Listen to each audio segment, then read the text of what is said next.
ნუგზარ მილორავა, მომავალში მამა ანდრია 1994 წლის 23 თებერვალს საქართველოს ულამაზეს მხარეში, სვანეთში დაიბადა. ქვეყნისთვის ურთულესი პერიოდი მთებსა და ყინვაში, აფხაზეთიდან დევნილთა შორის მუცლად მყოფმა გამოიარა. მოგვიანებით მშობლები ჩვილ ნუგზართან ერთად ქუთაისში გადავიდნენ საცხოვრებლად. ეკლესიური ცხოვრება 10 წლიდან დაიწყო. 2010 წელს კი 2 თვის განმავლობაში არასწორი მკურნალობის შემდეგ მას უმძიმესი დიაგნოზი დაუსვეს. მერკელის ტიპის უჯრედების ნეიროენდოკრინული კარცინომა. იშვიათი ტიპის დაავადება, რომელიც მხოლოდ ხანდაზმულებში გვხვდება. საქართველოში მსგავსი დიაგნოზით არავინ ყოფილა ამად. ის 8 თვე ლოგინში გაუმძრევლად იწვა, მაგრამ ამ ყველაფერს დიდი მოთმინებით იტანდა. ბიჭი ჯერ სტიქაროსნად, შემდეგ მორჩილად აკურთხეს. 2011 წლის 23 აპრილს კი უწმინდესისა და უნეტარესის კათოლიკოს პატრიარქის ილია მეორეს ლოცვა-კურთხევით მონაზვნად აღკვეცეს და სახელად ანდრია უწოდეს. მამა ანდრია მუდმივად ლოცულობდა და მაშინ დატოვა ეს ქვეყანა, როდესაც მშობლები დაარწმუნა უფლის სიდიადეში. მოამზადა იმისთვის, რომ ერთადერთი შვილის გარდაცვალების შემდეგ სასოწარკვეთილებაში არ ჩავარდნილიყვნენ. 2011 წლის 28 ივლისს მამა ანდრიამ დედას გამოცხადა გარდაცვალების მოახლოების შესახებ და სთხოვა სული სამოსვლისთანავე მუხლებზე დამდგარს სამადლობელი ლოცვით დაყვანი ეცა დედა ღვთისმშობლისთვის. დიდარს და ბერი ანდრიას თხოვნით და ეს თხოვნა განპირობებული იყო იმ მარტივი მიზეზის გამო, რომ წელიწად ნახევარი იწვა მამა ანდრია ონკოლოგიურ ნაციონალურ ცენტრში ლისის ტბაზე, მაშინ მხოლოდ ეგ კლინიკა იყო, რომელიც სოლიდური სიმსივნით დაავადებულ ბავშვებს იტევდა და იწვნიდა, მკურნალობდნენ და ამ წელიწად ნახევრის მანძილზე არავინ არ მოსულა იქ ბავშვების სანახავად. და არავინ არ დახმარებია ამ ბავშვებს. თუმცა პარალელურად ტელევიზიით ვხედავდით და ხედავდნენ ბავშვები, როგორ დაირაზმებოდნენ ხოლმე ადამიანები და იაშურის კლინიკაში მიდიოდნენ ლეიკემიით დაავადებულ ბავშვების დასახმარებლად. ანუ ცნობიერება იყო ძალიან დაბალი სოლიდური სიმსივნით დაავადებულ ბავშვებზე და ეხლა მადლობა ღმერთს უკვე 5 წელია, რაც ამაზე ხმამაღლად საუბრობთ და ადამიანებს უკვე ეს ცნობიერება გაიზარდა და ხვდებიან, რომ სოლიდური სიმსივნით დაავადებული ბავშვები არიან სხვა დაავადების მქონე ბავშვები და ლეიკემიით დაავადებული ბავშვები არიან კიდევ სხვა. აი ამან განაპირობა. წელიწად ნახევრის მანძილზე არშიმილი არ ვთქვა, ბატონი კახი კალაძე იყო ერთხელ მაშინ ფეხბურთელის რანგში და არ იყო პოლიტიკური მოღვაწე და მაშინ მოვიდა ბავშვები ინახულა და საჩუქრები აჩუქა. ერთადერთი ადამიანი იყო, რომელიც ესე ამოვიდა თავისი ინიციატივით. და აი ეგ იყო ყველაზე მთავარი რის გამოც მან თხოვა მამა ანდრიამ, რომ შემდგომ ამ სიტყვას ხმარობდა ნიშნავდა მის გარდაცვალების მერე, ესე გვიგეგმავდა მშობლებს ჩვენ ცხოვრებას, შემდგომ რა უნდა გვეკეთებია და მაშინ ითხოვა, რომ ერთი თხოვნა მაქვს თუ არ მისრულებთ. ჩვენ რა თქმა უნდა ყველაფერს ვისრულებდით და მაშინ ესე გამოხატა მან ეს სურვილი, რომ მისი გარდაცვალების შემდეგ ამ ბავშვებზე გვეზრუნა და არ მიგვეტოვებია. ჩვენ თვითონაც კი ვფიქრობდით, რომ ესე მოვიქცეოდით, მაგრამ რომ არა მისი ესეთი თხოვნა, მისი კურთხევა, ეს ალბათ არ იქნებოდა ჩვენი ცხოვრების წესი. ალბათ ამას ვერ შევძლებდით, მაგრამ იმდენად გულწრფელი იყო მისი თხოვნა და ზრუნვა ამ ბავშვებზე, რომ ჩვენ მას მივეცით სიტყვა მუთხარით, რომ აუცილებლად ჩვენ არ მივატოვებდით ამ ბავშვებს და ისიც კი გითხრა, რომ რამდენად ხშირად დედა ეს კითხვა დამისვა. და აი რამდენად ხშირად, მითხარი არ ვიცი შენ როგორ ფიქრობ, როგორ უნდა ვიყოთ მეთქი, როგორ უნდა მოვიქცეთ და დედა ხშირად ნიშნავს კვირაში ერთხელ მაინც. აი ესე დაგვიქმნა, ჯერ მოდით ჩემთან და ჩემთან ნიშნავდა, რომ ავდივართ მონასტერში წირვას ვესწრებით და მის საფლავს მოვილოცავთ, მანტონ მარტყოფელის საფლავს ჯერ რა თქმა უნდა უპირველესად დავესწრებით წირვას, შემდეგ გამოვდივართ მის საფლავთან ვსხდებით და ესეთი არის ჩვენი დილა ერთ-ერთი კვირის. და შემდეგო, ესე იგი, ჩემს მერე მიდით ბავშვებთან. დავიწყეთ ესე. 5 წლის წინ დაიწყო ყველაფერი ესე, კვირაში ერთხელ ბავშვებთან ვიზიტით.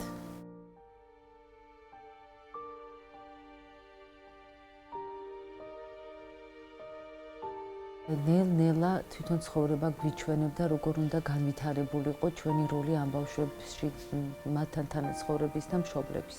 დახმარება რაში მდგომარეობდა. პირველად, როდესაც წავედით, დედას რო დავეხმარე საბუთების გაკეთებაში, წუხდა თვითონ დედა, აი აქედან დავიწყეთ ექსერვისია ეს მომსახურება, რომ წუხდა ამბობდა, რომ მას არ გამოსდიოდა დროულად, არ უფინანსებდნენ, მაშინ სადაზღვე კომპანიები იყვნენ დამზღვევები ამ ბავშვების და რომ მათ არ გამოსდიოდათ ეს, ძალიან ნერვიულობდა. ტიროდა ეს დედა და მე ვუთხარი რომ შევთავაზე რომ არ ინერვიულო, მოდი მე გაყვები. რომ გავყევი ძალიან მარტივად, მაშინათვე იმ დღესვე დააფინანსე და თვითონ მშობელი იყო გაოგნებული, რომ აი კვირა მიხდებოდა ხოლმე სიარული, რაღაც არ გამომდიოდაო, მაგრამ მივხვდი მაშინ, რომ მე მივედი თხოვნით, მე მივედი მშვიდად, ვიცი უკვე კარგად რა გვეკუთვნის და სად უნდა მოვითხოვო და რა არ გვეკუთვნის და რა უნდა ვითხოვო. და ამიტომ უფრო მარტივად გამომდის, ვცდილობ უფრო დამშვიდებული ვესაუბრო, აუხსნა მდგომარეობა და იქ ყველა გაჭირვებული მიდის სადაზღვეო კომპანიებში, ხო, ყველას უჭირს, ყველას ტკივა და იწყებენ აგრესიულად საუბარს, ტირიან, ჩხუბობენ და ამიტომ ბევრი რამე არ გამოსდიოდათ. და რომ მივხვდი, რომ ეს მე უფრო მარტივად და კარგად გამომივიდა და მადლობა ღმერთს ადამიანებიდანაც ძალიან დიდი პოზიტივი ვიგრძენი, იცოდნენ ზოგიერთმა, იცოდა მამა ანდრიას შესახებ და რა მისი დედა რო ვიყავი, მამა ანდრიას მადლი მეხმარებოდა და მისი რა ვიცი, ეს უცოტა ხანი იყო ბერი, მაგრამ აი ეს 4 თვე რაც იყო და რაც მოღვაწევა, ეს მისი 8 წლიც დამეხმარა ამაში და ამიტომ ჩავთვალე, რომ ეს მე უნდა გავაკეთო, რომ შეუმსუბუქო ამ მშობლებს აი ეს ტვირთი. კიდევ უფრო იზრდება რაოდენობა დღეებისა აქ მათი ყოფნის. ამიტომ ეს სრულად არ სჭირდებათ მათ უკვე, ჩამოდიან პირდაპირ მზად არის ყველაფერი, წამლების სახლში გვაქვს, დაზღვეული არის ბავშვი, ისტორია გახსნილია და მოდიან პირდაპირ კლინიკაში და ძალიან დიდი კომფორტი არის ეს მათთვის. ეს იყო მნიშვნელოვანი ამ მშობლებისათვის და ბავშვებისთვის, იმიტომ რომ მათ არ აქვთ ეს საშუალება ჩამოვიდნენ, ზოგს არ ყავს აქ ნათესავი და უნდა გაჩერდეს ან სასტუმროში, ან თვითონ კლინიკაში. და ამიტომ მე იყო ძალიან მნიშვნელოვანი, რომ პირდაპირ იმ დროს ჩამოდის, რომ ეგრევე წვება ბავშვი, იტარებს მკურნალობას და მკურნალობის შემდეგ ხდება აქ. მაგრამ ეს სახლი, ამ სახლის იდეა კიდევ დროთა განმავლობაში გაგვიჩნდა და ეს აუცილებლო გახდა იმ მიზეზის გამო, რომ სამწუხაროდ ჩვენ მყავდა შვილობილი, რომელიც გართულებით დაგვეღუპა და არა თვითონ დაავადებით. ეს იყო ჩემთვის ძალიან თავზარდამცემი მომენტი და სიტუაცია, რომ აი ბავშვი, რომელსაც ჰქონდა შანსი კიდევ იქნებოდა ამ ქვეყნად, მე ვერ ვიტყვი, ხა ეს ხმამაღა განცხადებას ვერ ვიტყვი, რომ შეიძლება მორჩენილიყო ეს ბავშვი, შეიძლება ვერ, მაგრამ იმ ეტაპისათვის მას საშიშროება თვითონ ამ ვერაგი დაავადებიდან არ ჰქონდა. ბავშვი დაიღუპა გაუწყლოვანების გამო, რომ ქიმიის შემდეგ გართულება ჰქონდა. დროულად ვერ მოხერხდა შეფასება ამ ბავშვის სწორი, იმიტომ რომ მიდიან რეგიონებში, ზოგად დილას არის ეს საშუალება, რომ ჩაიტარონ ანალიზები, ზოგად დილას არ არის ამის საშუალება და ესე მძიმდებიან ეს ბავშვები და ზოგჯერ არის კიდევაც შეიძლება იყოს, მაგრამ ოჯახს არ ქონდეს ამის საშუალება, რომ წავიდეს და ეს გაუკეთოს ეს ანალიზი. ამიტომ, როდესაც ესეთი თავზარდამცემი შეგვემთხვა ამბავი, მაშინ გადავწყვიტეთ ნამდვილად რომ უნდა გვებრძოლა, რომ ქონოდა ამ ბავშვებისათვის სასტუმრო სარეაბილიტაციო სახლი, სადაც ეს ბავშვები ამ დახმარებას მიიღებდნენ დროულად, დავაკვირდებოდით ამ ბავშვების მდგომარეობაში და როდესაც მათი სახიფათოდ არ იქნებოდა მათი ჯანმრთელობის მდგომარეობა, იქნებოდა დამაკმაყოფილები, ექიმიც გვეტყოდა, რომ შეგვიძლია გავუშვათ ბავშვის სახლში, მხოლოდ იმ შემთხვევაში გაგვეცილებია ეს ბავშვი რეგიონში. მივხვდით, რომ ეს სახლი ნამდვილად ძალიან საჭიროა და მნიშვნელოვანი არის, უმნიშვნელოვანესიც კი ვიტყოდი ესე, თვითონ ბავშვების და ოჯახების მხრივ მესმის ეს მათი მადლიერება, რომ ეგ სახლი აქვთ, მათ არ იშინიათ, რომ ჩამოდიან, არ იშინიათ, თუ ბავშვი გართულდება, იციან, რომ აქ მიიღებენ მათ. ამ სახლში ყველაფერი არის მათთვის ადაპტირებული და აბსოლუტურად ყველაფერი უფასო არის აქ.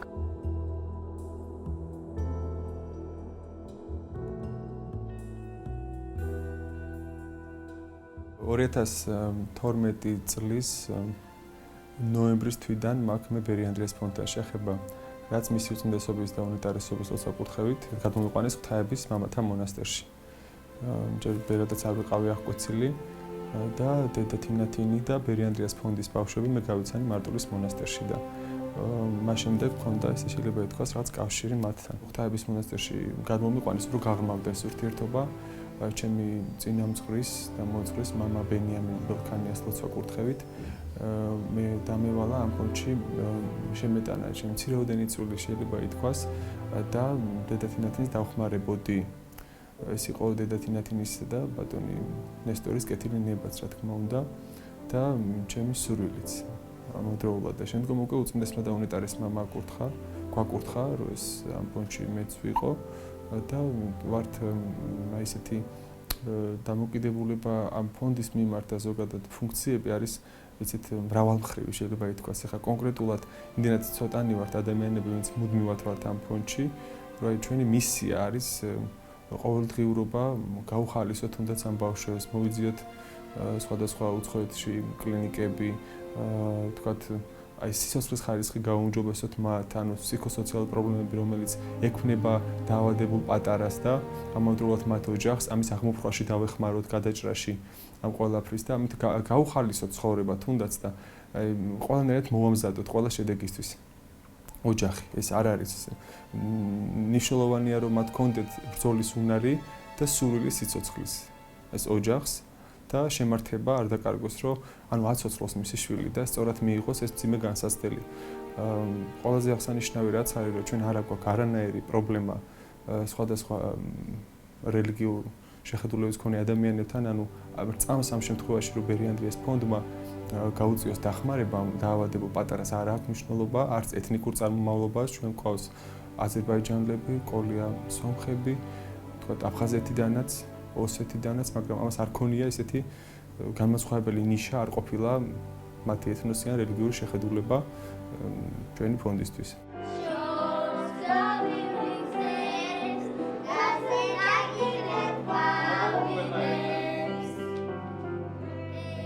ჩემი გოგო ამ ფონდში მოესწრო 4 თვე იყო ამ ფონდის წევრი. იმ 4 თვეში ესე იგი თუ რამე სითბო შეეძლო დედათინათინს რომ გამოეჩინა ჩემი შვილის მიერ თუ რამე შეეძლო რომ გაეკეთებინა არასდროს არ იზოგავდა არც თავის დროს არც ენერგიას სამი ქიმია მოვასწარეთ ჩვენ მაგ პერიოდში და მე არ მახსოვს რომ რომელიმე ქიმიის ან საბუთზე წავსულ ვიყავი ან რაღაცაზე მე დამჭირვებოდა გარეთ გასვლა. ერთადერთი ის იყო ქალბატონმა თინათინმა რაც მითხრა რომ თქვენ შვილის გვერდში იყავითო და მე ყველაფერსო გაგიკეთებდო. 4 თვეში სამწუხაროდ ჩემი შვილი გარდაიცვალა, მაგრამ წელიწადი და 5 თვე არის რაც აღარ არის ჩემი შვილი, მაგრამ მე დღესაც არ ვკარგავ ურთიერთობას ამ ხალხთან, ამ ფონდთან, იმ ბავშვებთან, ვისაც ვიცნობდით, ვინც ეხლა ახალი წევრი გახდა ამ ფონდის. ალბათ ეს საერთოდ კივილი გვაძლიერებს და გვაერთიანებს ყველას ერთად. ანუ გეშო ადგილი არის სასაფლაო, ფონდი და ტაძარი. სადაც მე ჩემ თავს უფრო კომფორტულად რო ვგრძნობ. უნდა იბრძოლოს მისთვის, ოღონდ ეს ბავშვმა არ უნდა შენიშნოს. ონკოლოგიურში ვიყავით 5 თვე, 5 ქიმია გავიკეთეთ. შემდეგ იქ ყოფნის პერიოდში გავიცანით დედათინათინი, რომელიც ერთ-ერთი ბავშვის სანახავად ამოვიდა ონკოლოგიურში. შემომთავაზა დახმარება და მზრუნველობა მითხრა, რომ მეგის მივხედანო. ეს იყო ყველაზე ბედნიერი დღე ჩემ ცხოვრებაში, იმიტომ რომ დედათინათინი არის ის პიროვნება, რომელსაც თავი-თავზე აქვს ეს ყველაფერი გამოცდილი. ეს გზა, რასაც ახლა ჩვენ გავდივართ, მან უკვე გაიარა და იცის რა ტკივა, თითოეულ მშობელს, თითოეული ბავშვი რას განიცდის და ამ დროს ვინც სწორ გზაზე დაგაყენებს და გზას გაჩვენებს, ეს არის ყველაზე მთავარი. აი იმის მერე დედათინათინი სფარველობის ქვეშ გადმოვიდა მეგი. თუმცა მე ვამბობ, მაშინ არ არსებობდა არც ერთი ფონდი. არანაირი დახმარება არ იყო. ჯანდაცვაში გვიწევდა სირბილი, მაგრამ ეს არ იყო ის და დედა თინათინთან რაც გადმოვედით და მის ფარველობის ქვეშ ვიყავით, აი ეს ყველაფერი უკვე მოწესრიგდა, ასე რომ ვთქვათ, გვაჩვენებდა სწორ გზას, თითოეულ ბავშვსა და დედას გვიფრთხილდებოდა და დღემდეც ეგრეა. მე მინდა რომ ვთქვა და ეს არ არის მართლა ხმამაღალი ნათქვამი, რომ არ ყოფილიყო ბერი-ანდრიას ფონდი, რომ არ ყოფილიყო დედა თინათინ და მისი ასეთი დიდი მადლი, მე კი ონკოლოგიურშივე დაიღუპებოდა. იმიტომ არ ვამბობ ამას, რომ იქ არ აკურნალობდნენ. შენ გიყავ რამე? შენ თანხა ძალიან დიდზე მიდიოდა, შემდეგ მკურნალობის გაგრძელების ზუსტად დავბრუნდით უკან საქართველოში და მოვედით ბატონ მამუკასთან, ჩუთლაშვილთან ქიმიოთერაპიის გასაგრძელებლად და ბატონმა მამიკამ მოგვიყვანა ამ სახლში, გზა მოგვცა ბატონმა მამუკა ჩუთლაშვილმა, ვისთვისაც ძალიან დიდ მადლობას ვუხდით მას. მე მინდა ვთქვა ეს სახლი რა არის ჩვენთვის და რას წარმოადგენს. პირველად ამათაც ძალიან დიდი მადლობა მინდა დედა თინანის წინს და ბატონ ემსარს ამ ფონდის დაარსებისთვის და ამ სახლის შექმნისთვის. ეს არის ძალიან დიდი სიკეთე. ეს ფონდი ჩვენს სახლი ჩვენთვის არის რა, როდესაც საუნდტროპოდან გამოვდივართ, დროებით მოვდივართ. ეს არის მომდევნო პროცედურის მოლოდინში, ჩვენ აქ მოვდივართ, ცხოვრობთ. ჩვენი ბავშვებით. ეს არის ჩვენი სულიერი სიმშვიდე, რომელიც ძალიან გვჭირდება. როგორც ბავშვებს, ასევე მშობლებს, რა თქმა უნდა.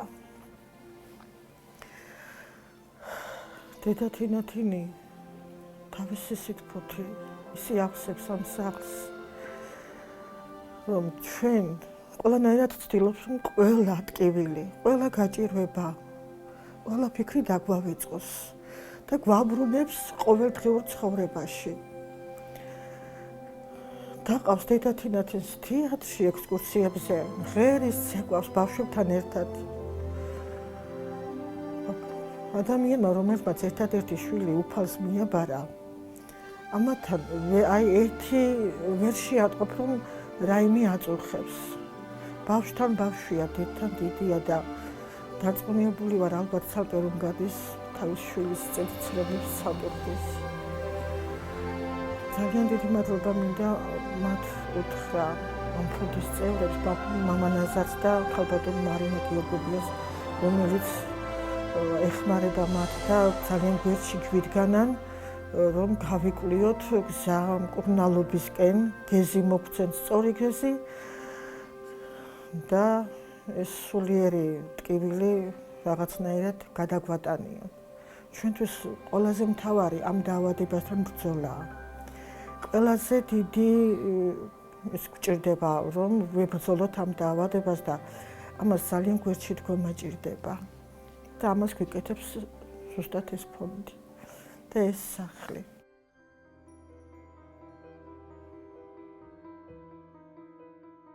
ის იყო ძალიან აქტიური ცხელი პერიოდი, აბიტურიენტი ვიყავი, სწავლობდი. გადაცნობიერებული მქონდა, რომ გადავდიოდი ცხოვრების რაღაც ძალიან მნიშვნელოვან ეტაპზე, უნდა ამერჩია ჩემი სფერო, სად ვიგრძნობდი თავს კარგად და თან ამასობაში იყო მეგობრების აქტიურობა იმასთან დაკავშირებით, რომ ბოლოს არის ბანკეტი რაღაც და ციებცხელება და ამ პრობლემას, რასაც გრძნობდი, რაღაც ცოტა მოთენთილობა, ტკივილი, წნევები მაწუხებდა, მალავდი ჩემ ოჯახთან, იმიტომ რომ არ მეცალა ამისთვის. და არც ექიმები არ მიყვარდა. ხო და აქედან გამომდინარე, მე უკვე დედაჩემმა რომ შემამჩნია, რომ არა უკვე ეს რაღაც გარკვეულ ფაზაში გადადიოდა, ძიმდებოდა. მეთქი, კაი, მოვიშოროთ ეს ყველაფერი და წავიდეთ ექიმთან და რომ წავედი, აღმოჩნდა ეს სიმსივნე, აუტისებიანი. და ექიმმა მითხრა, რომ აუცილებლად უნდა გაიკეთო ოპერაცია. გავიკეთე ოპერაცია და ოპერაციის დროს ის რაც ამოიღეს, დაითესა და მე უბრალოდ ველოდებოდი იმის პასუხს და ექიმმა ძალიან ლაითად მითხრა, რომ უბრალოდ იცოდეო, რომ ყველა წანაზარდიო ადამიანის ორგანიზმში არის სიმსივნურია. და ჩვეულებრივ გავაგრძელე ჩავაბარე გამოცდები რაღაც და მოვიდა ამის პასუხი და ხდებოდა ასეთი რაღაც, რომ დილას რო ვიღვიძებდი, ჩემი მშობლები სახლში არ ხვდებოდნენ, ურეკავდი სათხართ, აი ექიმებთან, აი აქ მამოწმებთ ამას და ისე გამოვიდა, რომ როცა გაიგეს ჩემო მშობლებმა, რომ ესეთი სიტუაცია იყო, ვერც ერთმა ვერ გაბედა ამის თქმა. ანუ დედაჩემმა იმდენად აიყვანა თავი ხელში და იმდენად ითამაშა ჩემთან, რომ მე ეს ყველაფერი ვერ გავიგე. შემდეგ ჩემმა ერთ-ერთმა მეგობარმა ბოლო გამოცდიდან რომ ჩამოვედი, მითხრა, რომ ანუ ვიცოდი, რომ უნდა წავსულიყავი გადასხმებზე 5 დღე. მე ეს გადასხმა ჩვეულებრივ გადასხმა გამაძლიერებელი, როგორც რაღაც ვიტამინი, ასეთი რაღაც მეგონა და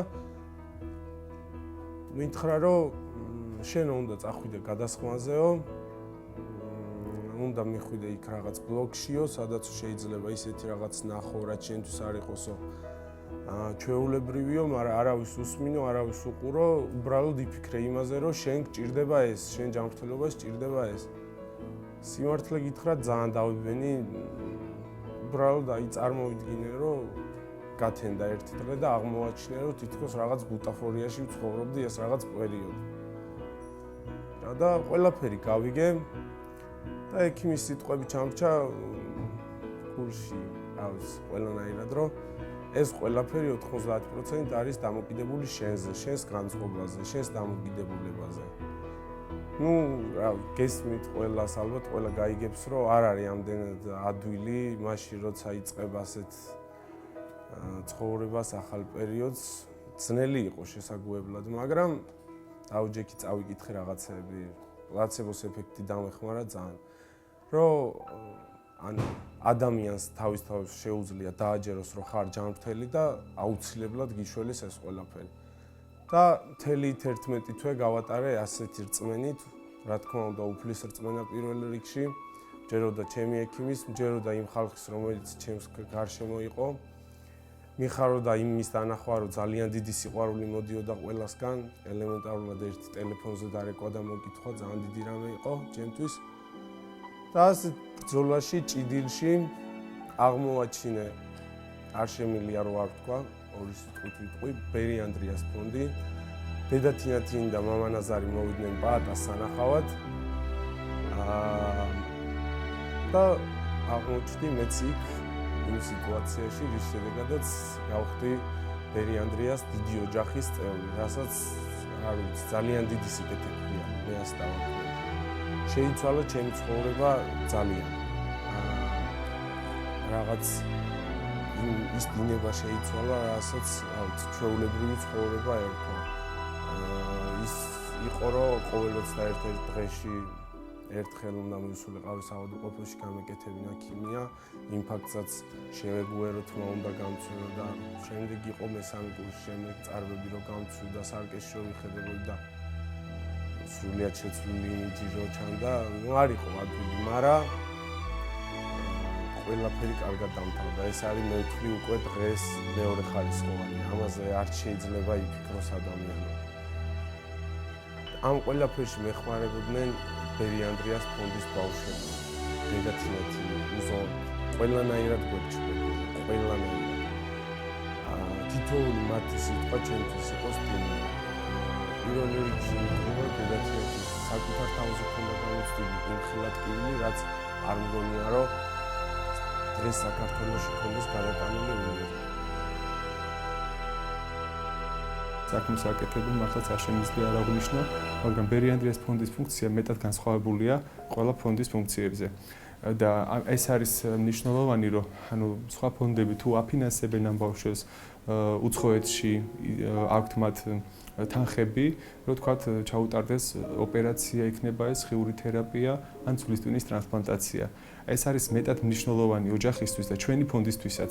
სანამ თქვა დაარსდებოდა სოლიდარობის ფონდი და სხვა ფონდები, დედა თინათინს უწევდა შეიძლება ითქვას მათხოვრობა ქუჩა-ქუჩა, ტელევიზიებში, ცნობილ ადამიანებთან, შეიძლება ჟურნალისტებთან, ან ყველანაირი გზით ამ თანხების მოძიება, რომ ბავშვები უცხოეთში გაეშვა. და ძალიან ძვირადღირებული манипуляция ჩატარებული იყო ამ ბავშვებს, ეს იქნებოდა ქირურგიული ჩარევა თუ ასე შემდეგ.